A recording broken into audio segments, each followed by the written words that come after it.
दरख्त पे फुरकत का यूं शर्माना, उल्फत के दरख्त पे फुरकत का यूं शर्माना। जरा पहली लाइन समझ में आए तो मुझे भी समझाना। बच्चों की लाइफ कैसे कूल होती है, लेकिन दो चीजें, सिर्फ दो चीजें उनका पसीना छुड़ा देती है। एक तो गर्मी और दूसरे पापा मम्मी। अब पापा मम्मी क्यों? सोचो सोचो। मुझे तो लगता है मेरा पहला वाला शेर समझना ज्यादा आसान है, लेकिन पापा और मम्मी को समझना मुश्किल ही नहीं, नामुमकिन है। अगर मैं कोई भी सवाल पूछूं तो मुझे एक ही जवाब मिलता है, अब तुम बड़े हो गए हो। सवाल ये है कि मैं बड़ा हो गया हूँ या नहीं। कल मैंने पापा से पूछा था कि पापा अगर मैं बड़ा हो गया हूँ तो क्या मैं मम्मी से बिना पूछे बाहर जा सकता हूँ?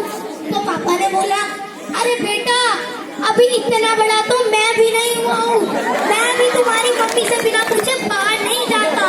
पापा मम्मी का लॉजिक में समझ में नहीं आता। दोस्तों आपको पता है पापा मम्मी ना बड़े डिमांडिंग होते हैं।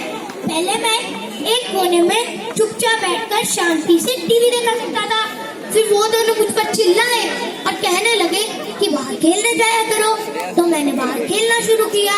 फिर पापा ने बोला कि तुम सिर्फ घर में लॉजिक और बोरिंग के लिए आते हो, जरा पढ़ाई भी करनी चाहिए, तो मैंने पढ़ाई भी शुरू की। तो उनको हैंड राइटिंग गंदी दिखी तो मैंने हैंड राइटिंग ठीक की, तो उनको स्पेलिंग मिस्टेक्स दिखाई दी। अब बताओ छोटा सा नन्हा सा बच्चा करे भी तो क्या करे। आज ही सुबह उनका झगड़ा हुआ, दोनों इस बात के लिए झगड़ रहे थे कि मैं ज्यादा किसकी वजह से बिगड़ गया हूँ। मम्मी को लगता है कि पापा के ज्यादा काम की वजह से, और पापा को लगता है कि मम्मी के ज्यादा काम की वजह से। दोनों ही घर का सारा राशन पानी लेकर इस नन्ही सी जान के पीछे पड़ गए। बस अब बहुत हो गया है।